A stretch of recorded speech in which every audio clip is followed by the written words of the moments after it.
Stand up. You did. That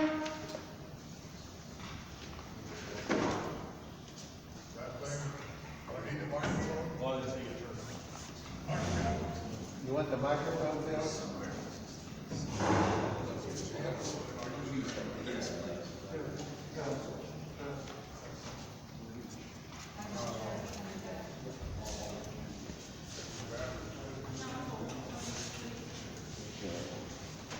How you turn it on?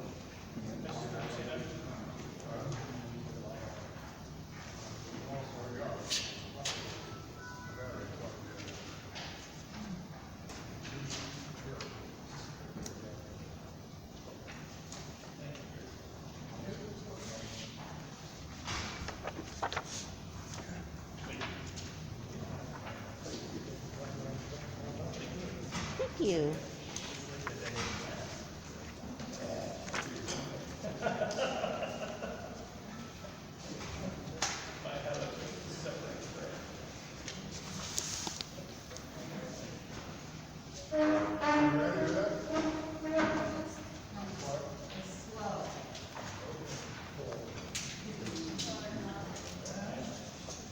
Kind of like church, nobody wants to sit in the front row. Except at our church, nobody wants to sit in the second, third, fourth, or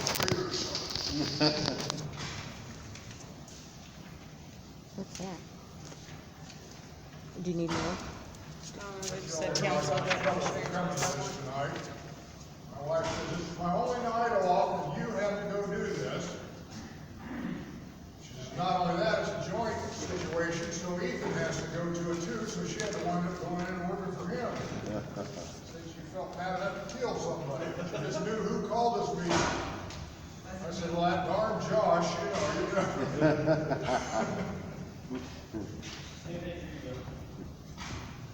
I don't think this is gonna work, because I think it was left on, the batteries did. We can hear you.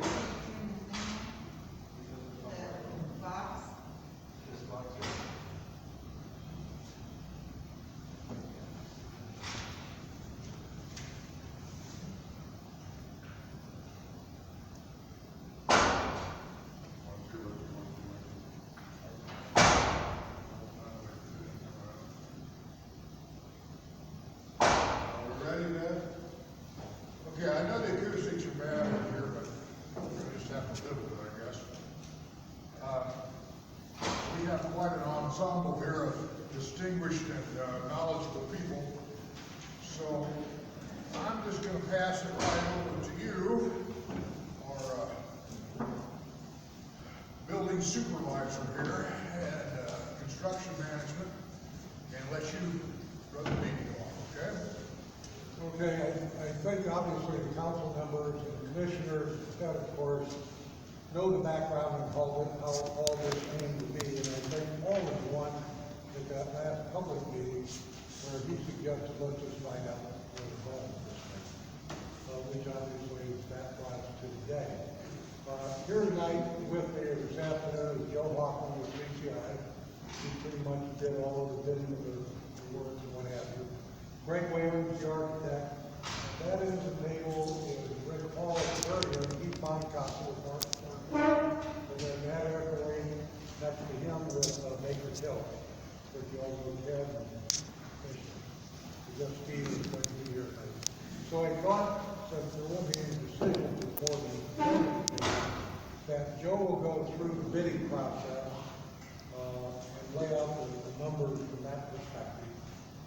There's a few alternates we took in the bidding. Alternates are taken so that the commissioners and council can define certain items in construction that they may or may not want to take, depending on the value of what they represent. So we took 6 overall, and we're going to recommend 3, and Joe will look at those. And then once that's done, Greg Whaley will explain what the alternates are and why they're taken. Once he's done, then we'll fall over to Matt Eckerly, and he'll explain the numbers from a financial and annualized point of view. Okay, go ahead, Joe. Well, we took bids for the project on November the 10th. We received 51 total bids. And the total of the base bid, not including how many? All right. Total of the base bids, not including any alternates, was $14,725,369. That was the total base bids. Can you say that one more time? I apologize. $14,725,369. That was total of the low base bids for the project. As Jack mentioned, there were 3 alternates that we were looking at. Parking lot was the first alternate. That was a deduct of $50,036. Alternate number 5 was using a lithium-ion battery in lieu of a lead-acid battery for the UPS system, which is your uninterruptible power source, which keeps the data and the security system powered up between when the power goes off and the generator comes on. That was an add of $9,520. And the last alternate was the monument sign, which is the sign for the jail out in the yard. That was an add of $25,500. Taking the base bid and those 3 recommended alternates puts us at $14,710,353.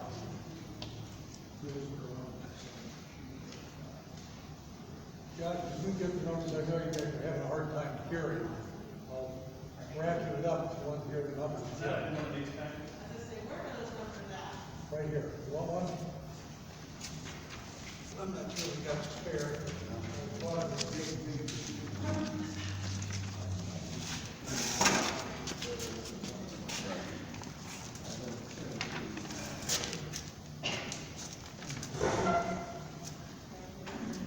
You guys qualify to be the one who are here.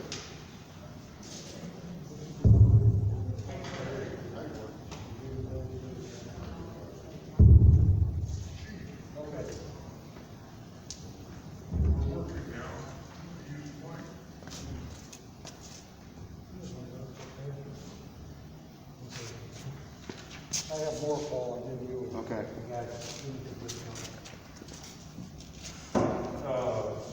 Just,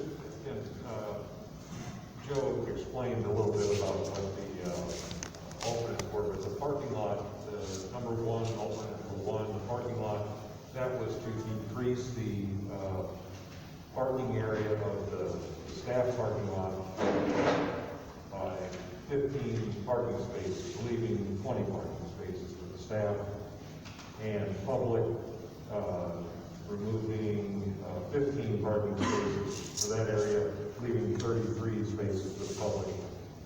Given the activity expected, that still is a good size. And this is something that could be added back in at a later date without any issues.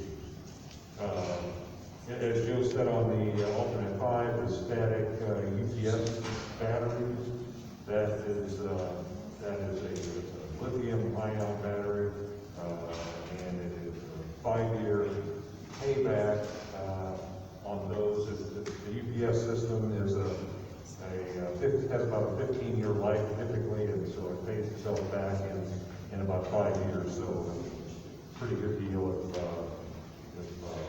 when we move forward in that direction. And number 6, the alternate number 6 was the monument sign. And it was just it's the sign out by the road that would identify the building. And it was just, we just pulled it out just to get a number, and we needed to save some more money. That's another item. So right now, those are the ones that we've taken as part of the project.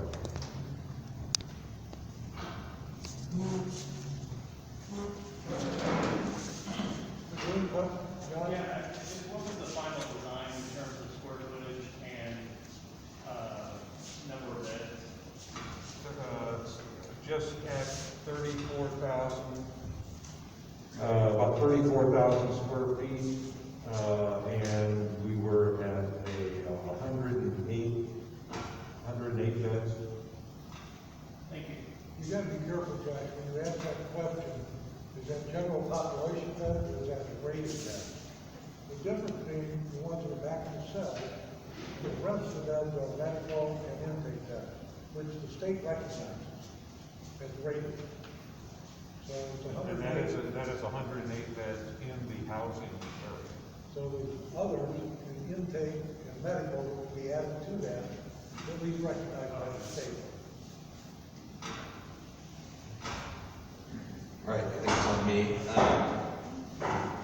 Again, my name's Matt Ackerley, I'm with Baker Tilly, financial advisor for this project. And I passed out two items. One is kind of a detailed preliminary financing analysis that contains a couple of illustrative financing scenarios to fund the costs that the design team was just talking about.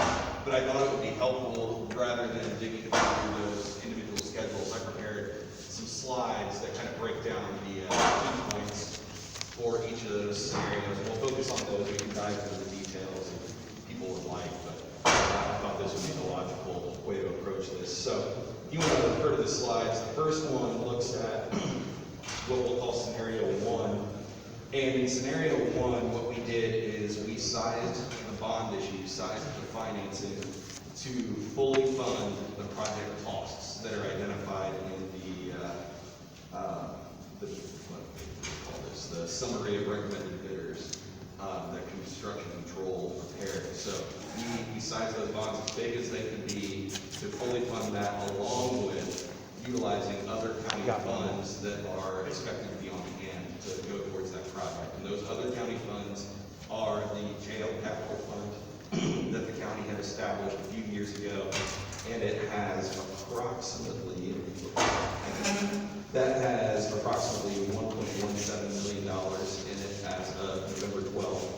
And then we also assumed that the correctional and rehab facilities lit, or the jail tax, as a lot of people call it for short, that those revenues that are collected during the construction period are used to fund project costs. Since you won't be making bond payments at that time, you will use that cash to put into the project. So that adds up to approximately a little over $2.5 million of cash, and then we're funding the balance with the $16.5 million bond issue. So that gets you to the cost of the total cost of $19,038,63. So the sizing of these bonds being based on what you need to fully fund the project, the jail income tax revenues and the correctional facilities revenues, they provide approximately 80% of what you need annually to make those bond payments. So there is a gap between what those revenues can support and what you need, or what those revenues are estimated to be, and what you need to make the payments. Now, what we've done in terms of estimating those revenues, we've taken a conservative approach given the pandemic. Excuse me. The 2021 revenues are certified recently by the BLGF to be $954,000. $954,998. That's actually an increase over your 2020 certified distribution of $917,580.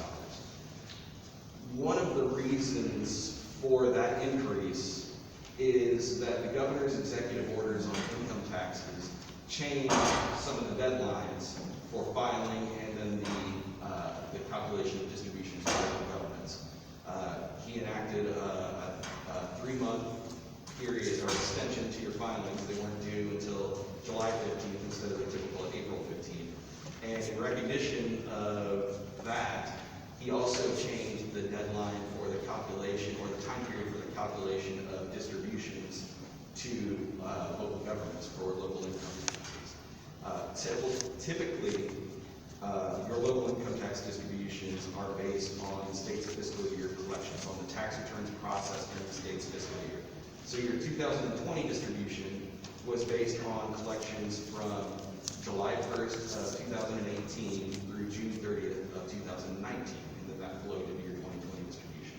For your 2021 distribution, the governor provided an extra 2 months for that calculation to make sure that local governments kind of made whole for those folks who were taking advantage of the 3-month delay in the tax filing deadline. So the 2021 distributions are based on collections from July 1 of 2019 through August 31st of 2020. So you've actually got 14 months in that time period. So you see a little bit of a bump in 2021, but 2022, you're gonna have those calculations based on a 10-month time period. It's gonna be September 1 of 2020 through June 30th of 2021. So you're gonna have a shorter time period. You still have the pandemic ongoing, so we don't know what those impacts are going to be. So we've taken, in our analysis, a conservative approach and assumed a 10% reduction from 2020 certified amounts in 2022. In 2023, we assume some level of recovery, so we assume a 5% reduction for 2020 certified amounts. And then in 2024 and beyond, we're assuming that it's back to the 2020 certified levels. So that's the approach that we've taken in estimating the income taxes. We've got some data from the Indiana Department of Revenue to try to figure out if we can refine those, but as you can imagine, it's not the most user-friendly format, so we're still crunching through that, but we're comfortable with these conservative assumptions for the structure of these bonds. So with that amount being estimated to provide 80% of the annual revenue needed to fund the debt payments, the illustrated debt payments, you're going to need an additional revenue source to plug that gap. And you're going to need it to plug it a couple different ways. One, you're going to need approximately $206,000 annually just to make those payments.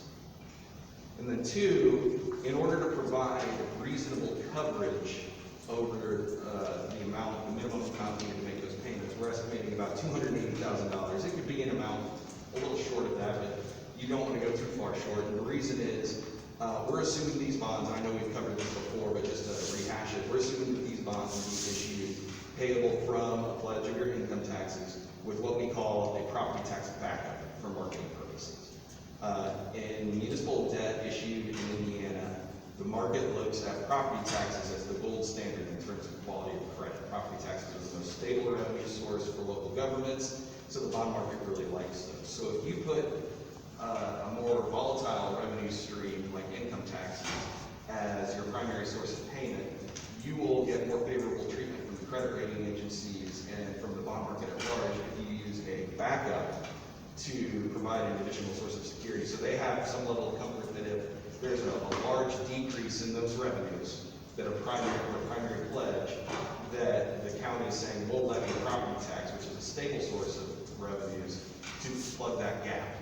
Well, you want some coverage when you're structuring these types of revenue bonds so that you're using that property tax backup as just that, as a backup. It would really have to be something catastrophic to lower the revenues enough to actually trigger the need for that property tax backup. And here we're assuming about $280,000 of revenue coverage.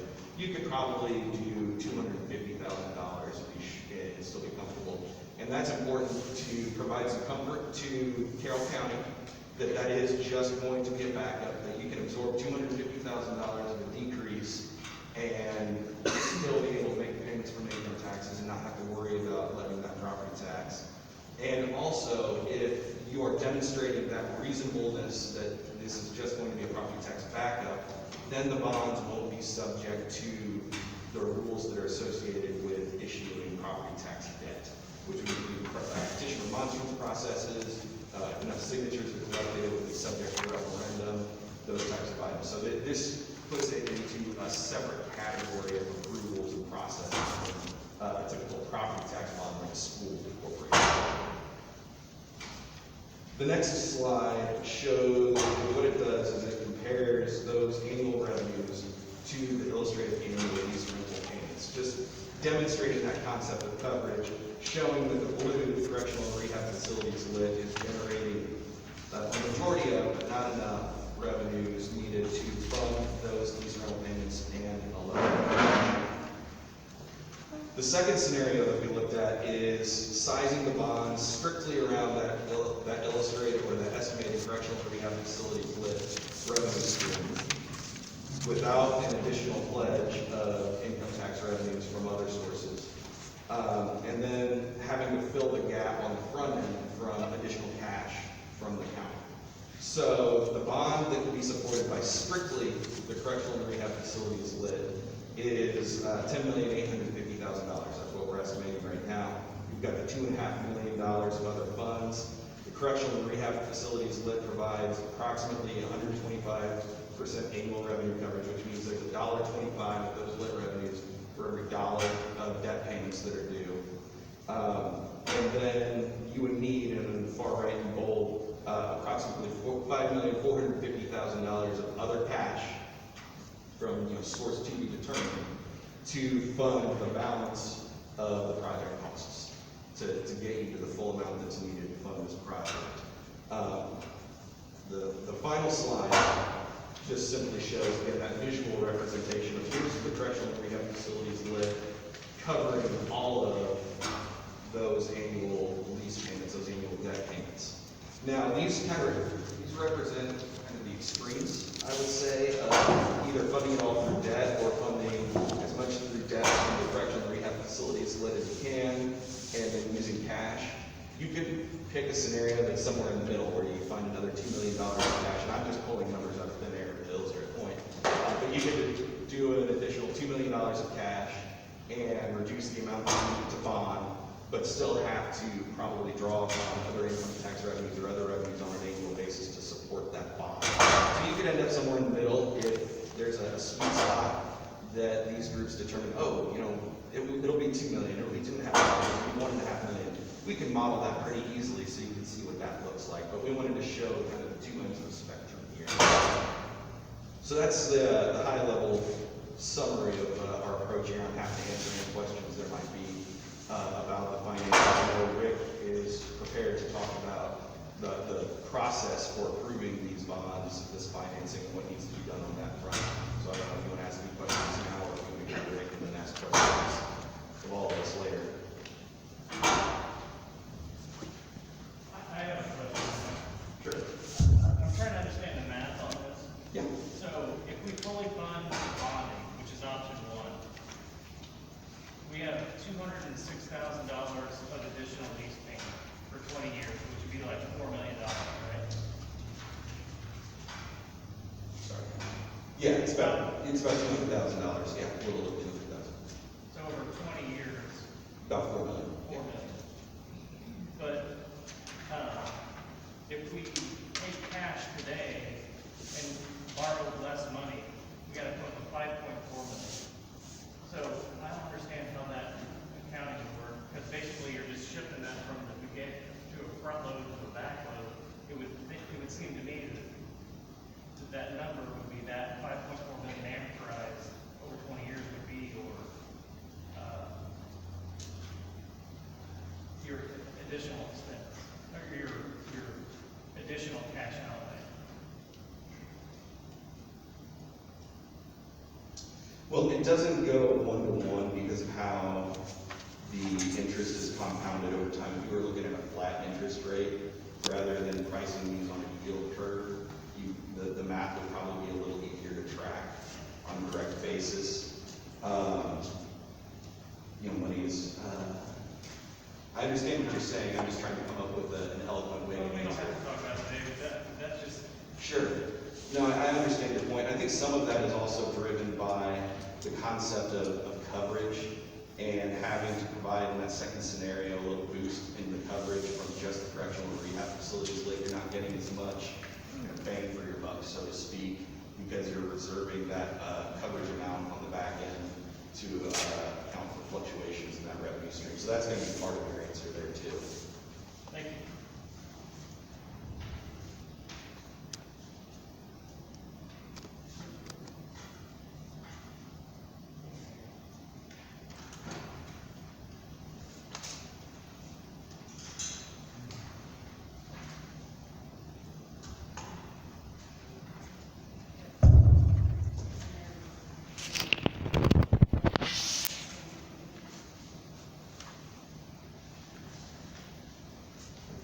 Do you have any questions for Matt? Or do you want me to go through the process?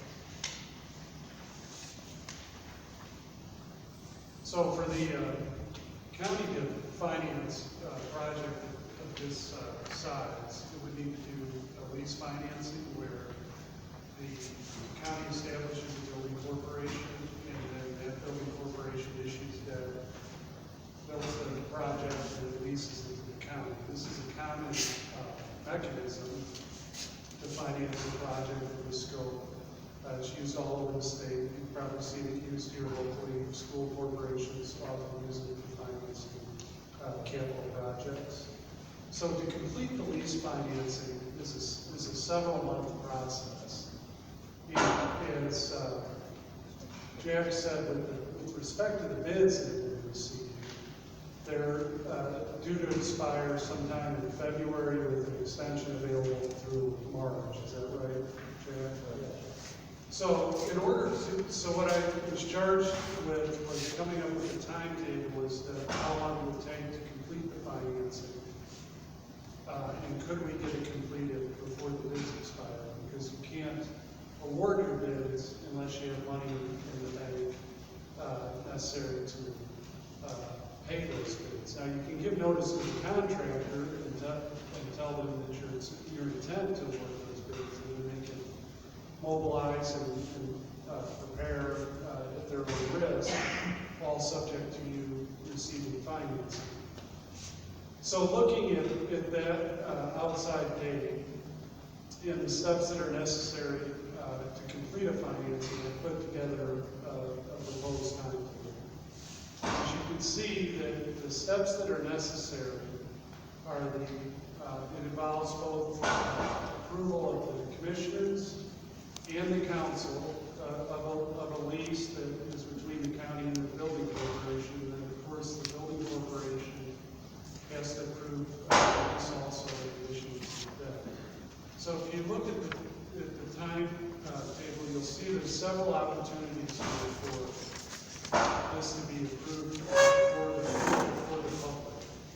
The first step is the commissioners would preliminarily approve this lease, and then they would come back, and I have that listed as December 7th, which is obviously a quick turnaround here, but as you'll see, as we play through all these steps, it becomes not until late February, mid-February, until bonds can be issued. So the upshot of the timetable you'll see is that if we want to hold these construction bids, there's some decisions we need to make quickly in order to start the financing process. Otherwise, we're not going to be able to complete the financing process before these bids expire.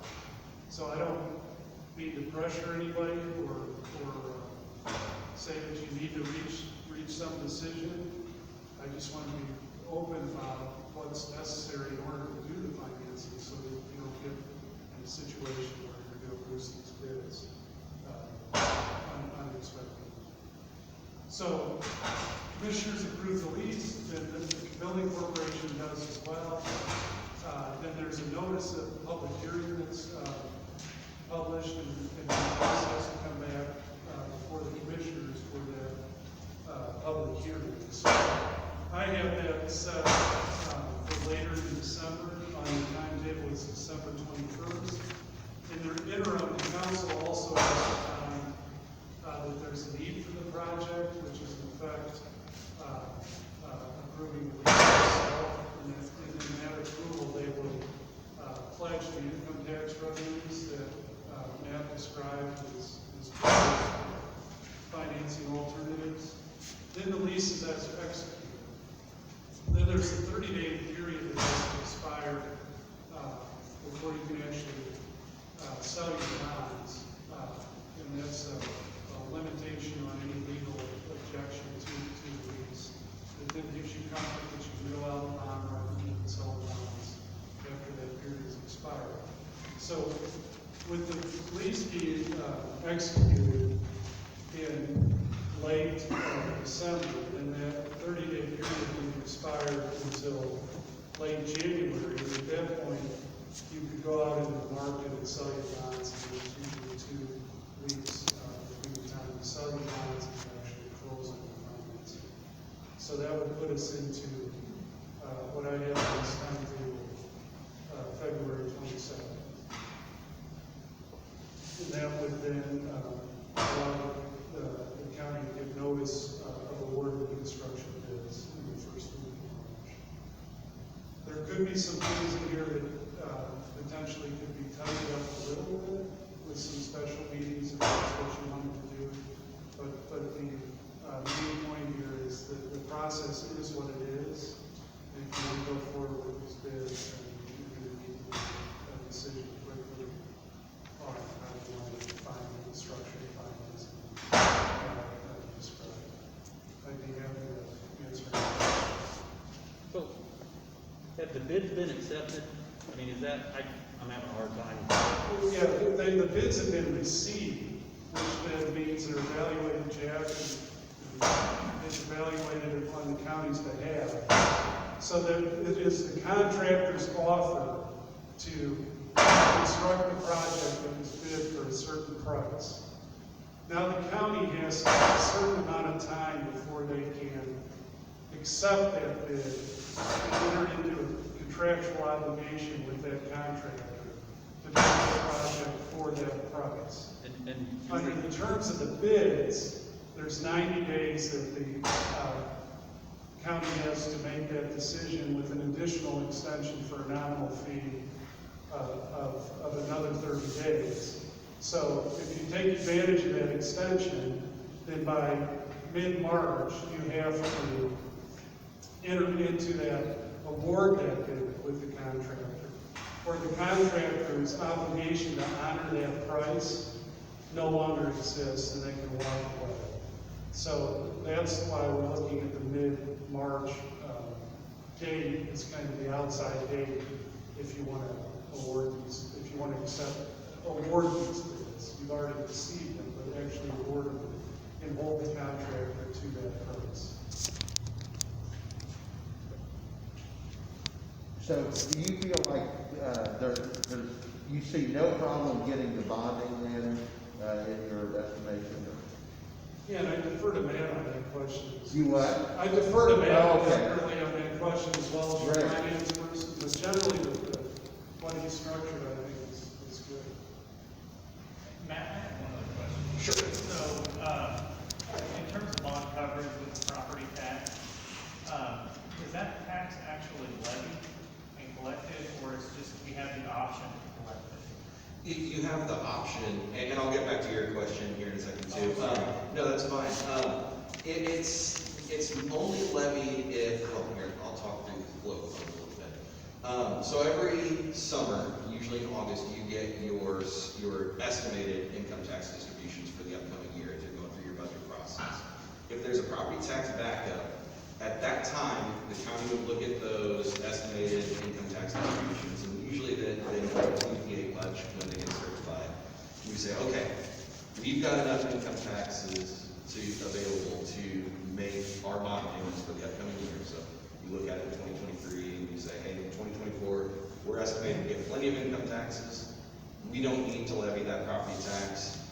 You don't levy the property tax. Okay, it's pretty straightforward. Now, conversely, you could look at something catastrophic might happen, and you say, our income tax revenues are not going to be sufficient to make 2024's bond payments. At that stage, you can do two things. One, you can determine, okay, we're going to levy the property tax.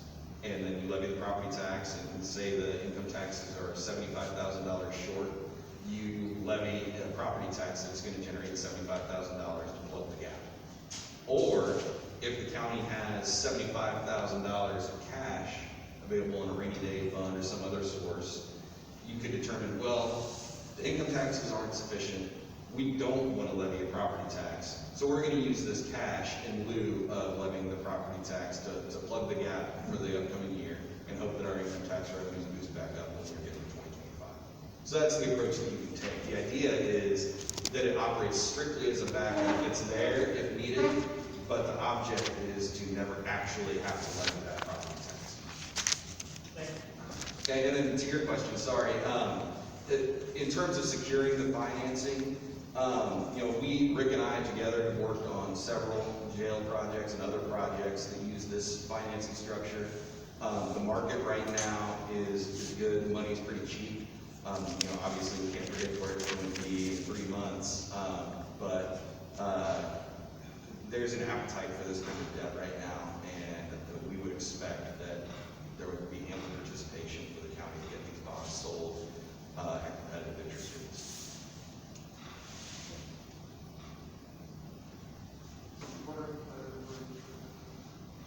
what's the amount of question? If you were to sell tomorrow, it would be different from what you see in March. We have estimates in the more detailed analysis, and I know we've covered before that, that bonds of this type are typically priced on a yield curve, but they'll be a fixed rate at the time of issuance. So we would look at a net interest cost of all of the blended rates. It could range from 2.5% to 3.5%, depending on the market that day. We've got a little bit of coverage built into this analysis. You know, if you were to sell current rates, you'd probably get a little bit lower. But we've accounted for, you know, who knows what's going to happen in the next few months, so we put some coverage in this. But yeah, we would expect rates kind of going all in, looking at, you know, 2.5% to 3.5%, somewhere in there. There won't be as much volume in February as there is right now, so you get more eyes on your bonds at that time of year.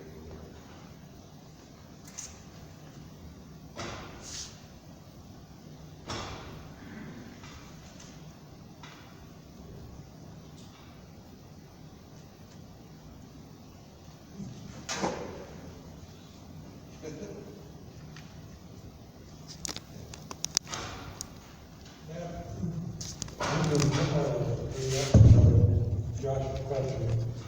The company back together, but in my time, I've never seen it used, it hasn't been for years. But keep in mind, that's what Josh has put managed that coverage in for. So on one of his illustrations, we're going to have coverage of some $200-some thousand a year. That's what you need to pay the bond. If the bond was costing you $1 million a year, you will accumulate enough to make another bond payment. So as time goes on, that money accumulates.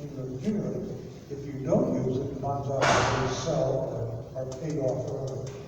So there's multiple things you're covering your back to some degree. Did I say that right, man? You did, and there's actually another point I'd like to make on the coverage. I'll go right into start. One thing with the coverage, you know, we talked about with scenario one, you have to identify where that money would come from. You know, edit is really the most flexible revenue source that's available for something like this. Realizing that you use edit for a variety of items, you would only have to, on an annual basis, utilize the amount of edit needed to fill that gap between the correctional and rehab lit and what's needed to fully fund the debt service. You don't have to, you know, once you've identified that you have enough money there, you don't have to preserve that coverage necessarily from the edit.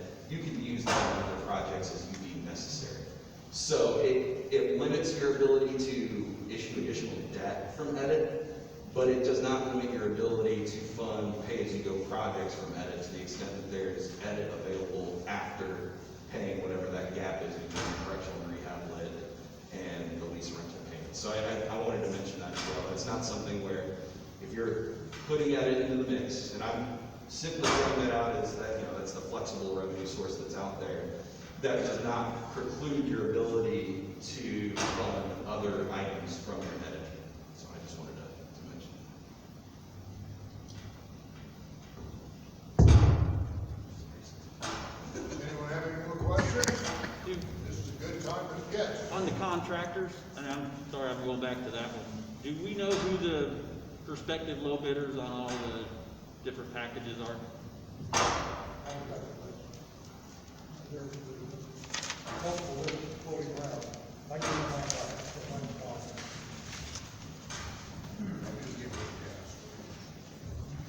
You want to know about masonry? Who's the low You want to bidder? know about masonry? Oh, that's good. Is it this? That's it. That's it.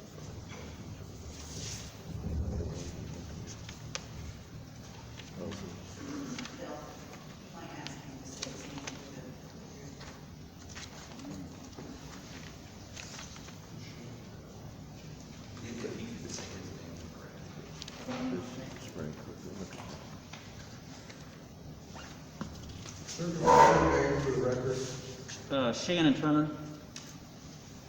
Get it?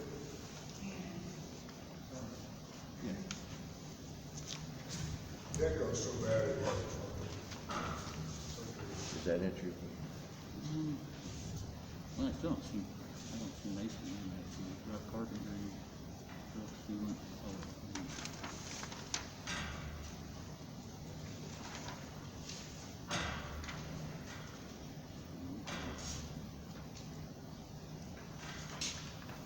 I don't see masonry. Here's the mason. This is listing of all of them here. You want to keep this, or the other things in there? Yeah, okay. That's the complete listing of all the specific accounts, a brief description of what they are. Right, the masonry is the one I'm looking at. Contractor. Yeah, that would be, Right here. Cowboy tent. Yeah, Yeah. masonry, yeah. Mhm. So, has that contract been signed with the Beyond Fury Masonry? I mean, is that a done deal? Well, right now, they're the lowest bid, and they've met all the qualifications to a low responsible bid, so they will be awarded the contract, assuming approval from the commissioners and the council. Do we know if he is going to self-perform or if he's going to sub this out? He has a past practice, and I'm sorry, but he tends to get jobs and then he'll put his equipment on the job and then he will sub it out as a misclassification of workers. Do we know if he's going to self-perform this job or if he's going to do that to where he's going to? My understanding in talking to Rick, yep. we didn't talk specifically about that, but the contract documents are set up that he can only subcontract a certain portion of his work. Mhm. Majority he has to self-perform. Okay, and And typically in masonry, they self-perform their own work, like a carpentry, you'll have some other subs who deal with, bulkhead doors. Mhm. Correct, I understand that. Just, E-Verify and what have you, I mean, we're using taxpayer money on this, I'd like to make sure that we're getting it all working in the right direction, you know what I'm saying? Okay.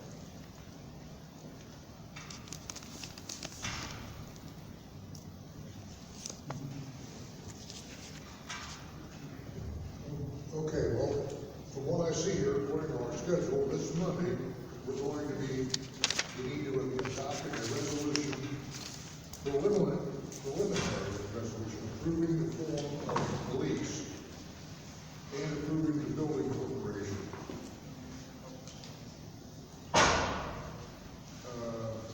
And also at that same day, the building corporation needs to meet. Is that right? That's right, shortly,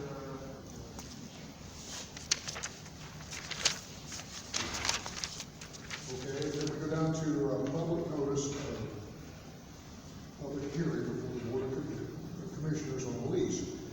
Then prior to the 14th of December, we have to circulate a petition in support of the project. Can somebody define that for me, what that petition will say, and how many we have to have signed and all that? you have to have 50 people sign. How many? Petition, 50.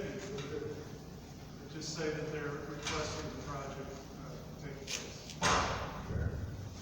They have to be 50 taxpayers or citizens or Yes, 50 taxpayers. taxpayers.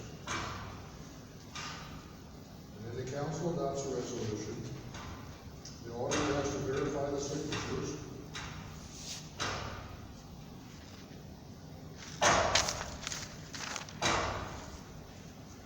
Okay, it says on Friday, the 29th of January, objecting period on lease expired. Can you tell me what this objecting period would run to?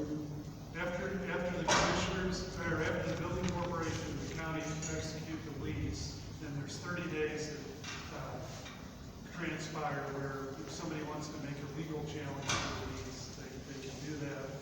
And you wouldn't want to go forward with your financing until that 30 days expires. Because you wouldn't want to enter into a bond sale agreement and then have somebody file.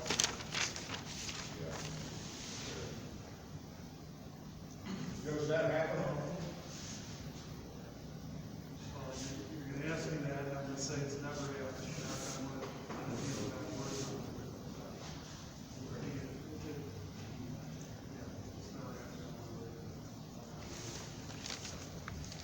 So it seems like this whole scenario is pretty, possible to go through on these dates and get it all done by this.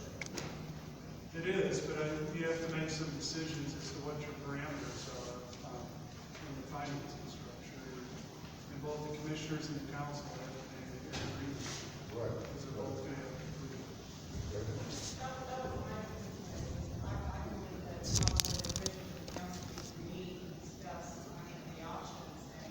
Wait, can you say it again?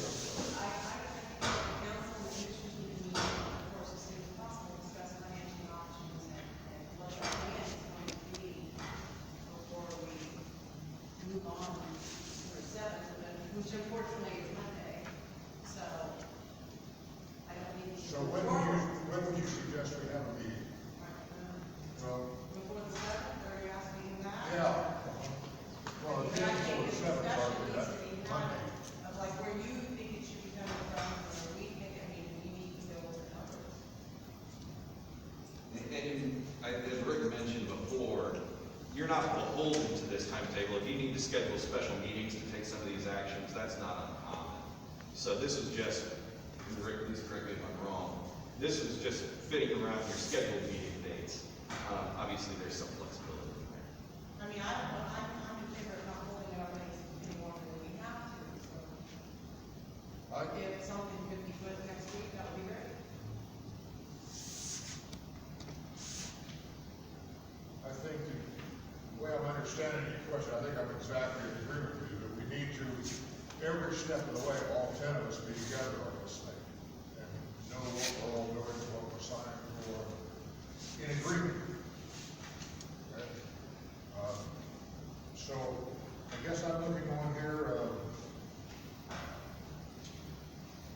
Josh, where would be a good place to put a joint meeting in here? For the seventh? Well, seventh, we're adopting a preliminary form of the lease, so that's not a, Yeah, but you really have to get the financing structure there. So as Matt said, with some accommodations from the commissioners and the council in terms of when they want to meet, when they're willing to meet, we can adjust this timetable a little bit and still reach the bids, date, award date, but there's not a whole lot of wiggle room in here. So I agree with what the sentiment that you've expressed, and everybody's got to be on the same page. So I think if you have a meeting next week to try to get to that point, then I could build a calendar going forward that still gets us there if we can get some kind of consensus next week. okay, well, I've got 6 or 7 council members here, and Lauren and I, so we should pick a time next week when we want to do this. I'll do it whenever you want.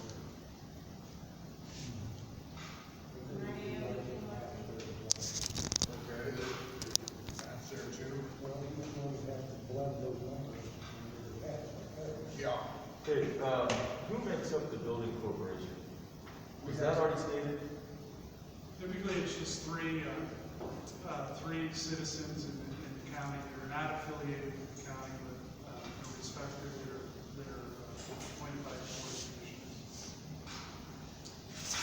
We have 3 that we have asked, and they are Brett Reinhardt,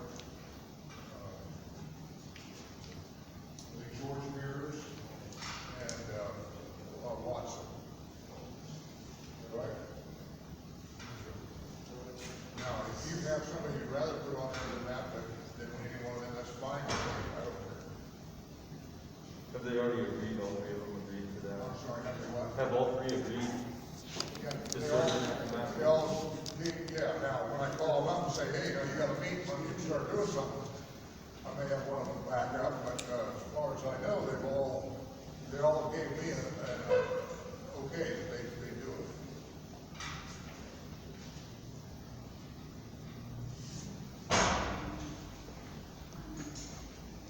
And to Jack's point, my perspective, what I would offer is that, I'm happy to participate if needed, but really, as you guys are kind of going back and forth, my value is more, okay, we figured out here's what it could be, and I take a day or two to illustrate what it looks like, and then you guys have it. I'm not gonna be able to sit in the room and give you kind of real-time feedback on those things. So, being sensitive to you paying fees for me to drive up here for that and sit in that, I would offer that, we'll turn around analysis as quickly as you need them if you're looking at different scenarios. And if you want me in the room, I'm happy to be in the room if I'm available.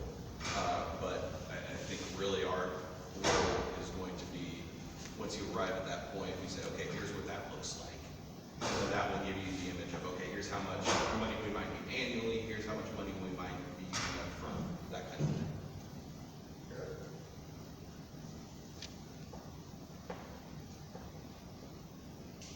So to kind of narrow that decision matter, or the decision, or the two questions, what kind of income taxes they want to pledge on an annual basis, and then how much of a cash contribution they want to make up front?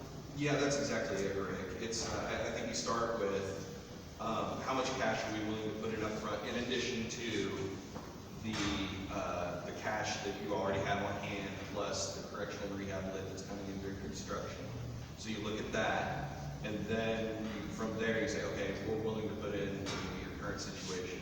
We're willing to put in $1 million, we're willing to put in $1.5 million, and then identifying, okay, whatever we can't fund from the correctional and rehab facilities lit annually, we want to use edit, or we want to use this, whatever it is, and then you tell me, and we'll illustrate what that looks like, because then you'll get a picture of, okay, if we're putting in $1.5 million additional cash, here's how much that gap becomes annually.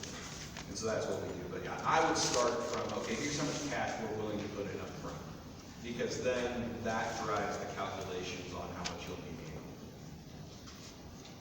I have great faith that your council sitting here can absolutely do that, but I would just like to have the commissioners in on that meeting also, so that you understand and that you see where, you put your input, where you think it should be full. So that we're not going, saying, well, we didn't know that was gonna happen, we need to, that's just my thought. And what are the sources of the cash contribution?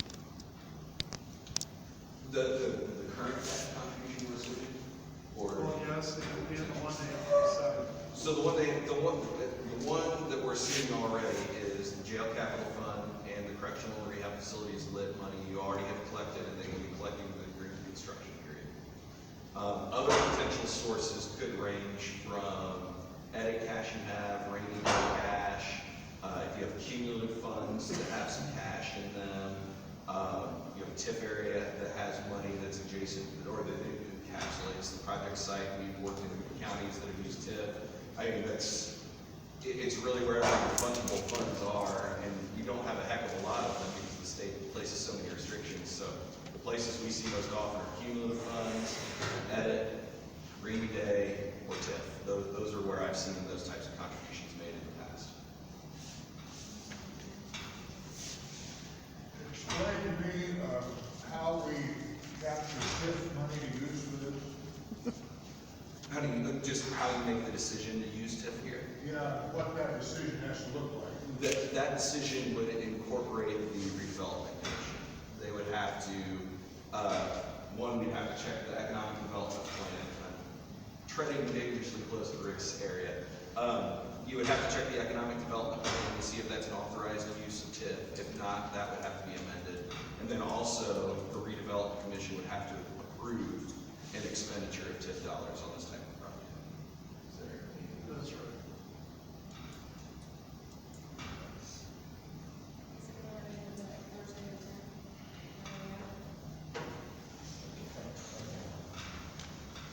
What was that? I was thinking, would it be Wednesday or Thursday? Wednesday or Thursday?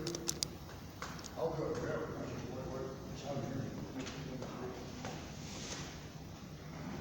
What time of day is best? Morning. Yeah.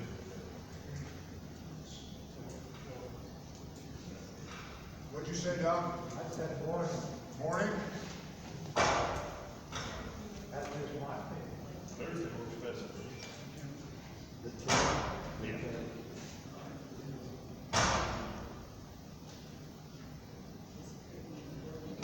What, 9 o'clock? Doc, you want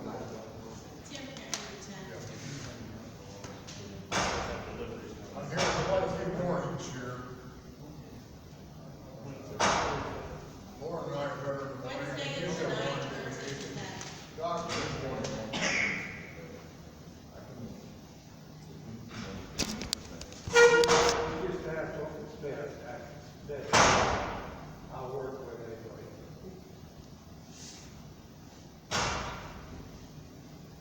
So 9 o'clock, 10. 9 o'clock on, What do you think? The ninth I can make work. I can't make that. The 9th? I prefer afternoon, but I can be flexible. Yeah, let's,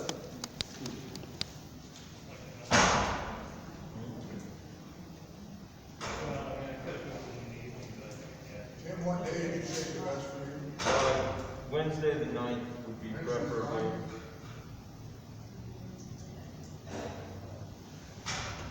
like after lunch, Well, like all, whatever. Chad, can we at least have you on the telephone? Yeah, I can come up. You want to take that special call to do What did we say that? or if you want to do You're supposed to do what you do. maybe after lunch. We can't do it until I've got work today. You can't do There you 9 go. o'clock. We do one Wednesday at 1 o'clock. What did you say, 1 o'clock? He needs to 1 o'clock. You need it to be 1 o'clock? Yeah, anytime in the afternoon. Okay, Doc, can you do 1 o'clock? I'll make it work. Okay. Ethan? I should go. Okay, we'll switch it from 9 to 1 o'clock. Wednesday. That's not all Wednesday afternoons.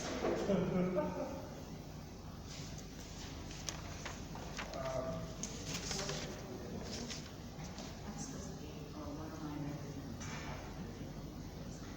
So, Chad, is this a joint meeting, and tell us how this, what we have to do to have a joint meeting, we have to notify the paper. 48 hours notice.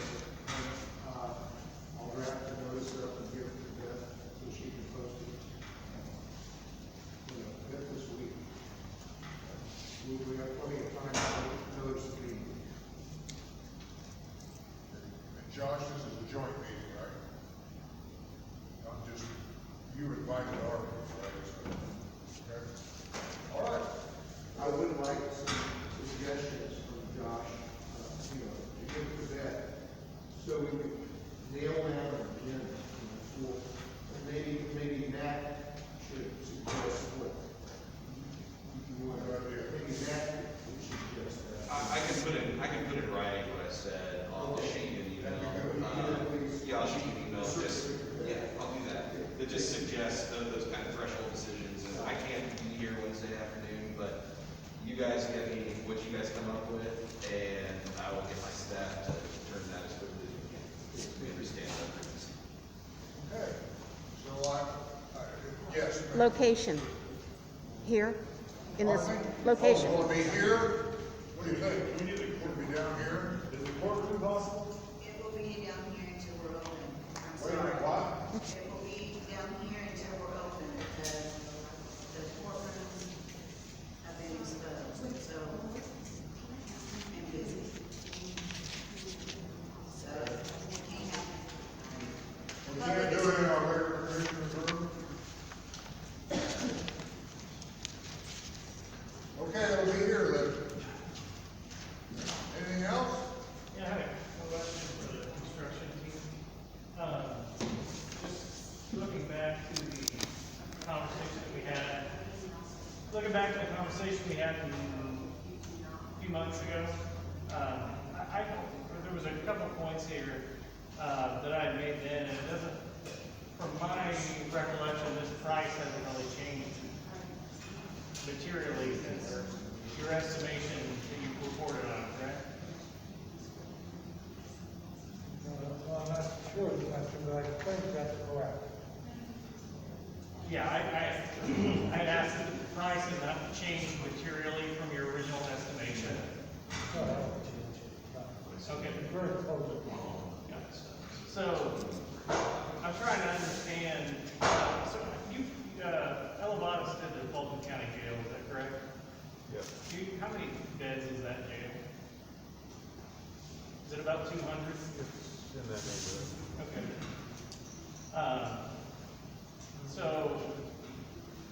what I'm trying to understand is, Fulton County Jail is $105,000 a bed, so it's about $20 million. Decatur County Jail is $234,000 263 beds is $22 million, and we're at 108 beds, and we're at $15 million. So why is this project more expensive than the last Let me two? give you some stats, just so you don't mind. Almost by the month, construction of jails went up by the month. Last year, if you'd asked me, I would have said probably inflation somewhere between 7 and 8% on jails. Now, if you ask me that same question, I would probably quote a number of somewhere between 10 and 12% a year growth. Okay? Couple that with the fact that the smaller the jail, the more expensive it gets on square foot basis. And there's several reasons for that. One, you have very expensive space being divided by very few dwellers. Kitchen, intake, cellar storage, and so on. We're doing one right now in Jefferson County with 300 better, almost 3 times the size of yours. And we expect to cost that to be roughly $450 a foot, that's next month. Okay? Your square foot, your size of the jail per bed is right in keeping with what I was saying. 136,000. You have 34,000 feet, and you have roughly 115 rated beds, 180 and I have 7 more for medical. That would mean that you have 195 square feet per bed. So that's not as high as I would have expected it to be. I would have expected it to be 310 to 320. So that's a very good number, and somewhat unexpected. So a square foot of cost. Now, when we deal with square foot cost, we don't talk about projects, we talk about construction. There's $440 a foot. Next month, I expect that to be a foot bid. Now that's 2 months swing. It's a much bigger jail. So I can tell you, Josh, we'll never get this jail any cheaper than those numbers in this number. Never. You can take it. JC himself asked me to change it, it won't change. Now, I don't know whether that jives with what you expected 6 months ago, but that's the reality of the situation. This jail was bid 6 months ago at $105 a bed. Yeah. The Fulton County Jail. Yeah, the whole kind of deal is almost twice the size of yours. Right. So, but it's only 20% more cost, 30% more cost. Okay, with 6 months, and twice as big, almost 3 times as big, makes one big difference in jail. Now, if you want to go out and find a 108-bed jail, and compare the numbers from 6 months ago, then you got apples and apples.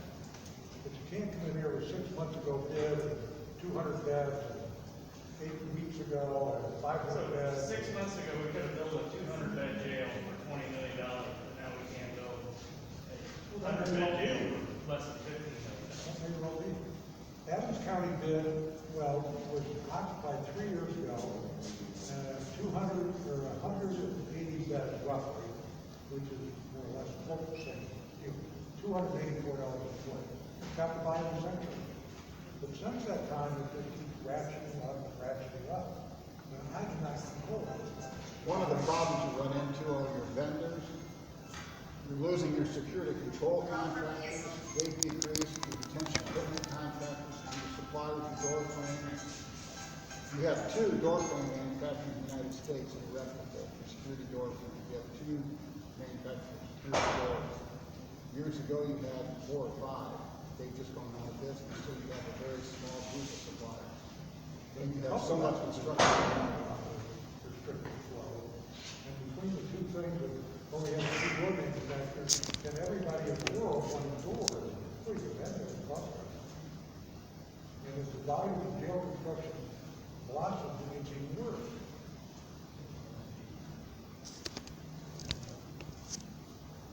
You have Marion County Jail, they're looking at 2,000 beds. And that's pulling resources out of these minimal suppliers. So it's a very tough market right now.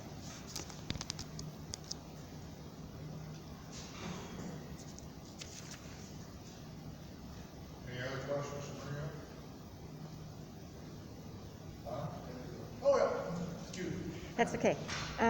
As far as the building corporation goes, that would be subject to the open door law. So they're subject to the open door law, which means they can't be formed on Monday and have an organizational meeting on Monday. Yeah, they won't meet until the commissioners and council. They need to give 48 hours notice. Correct. Yeah. Okay, so There's no sense in their meeting until the commissioners. we have to send a notice for okay, we'll do it. Yeah, yeah, Okay. yeah. Anything else? Next thing to go? Okay.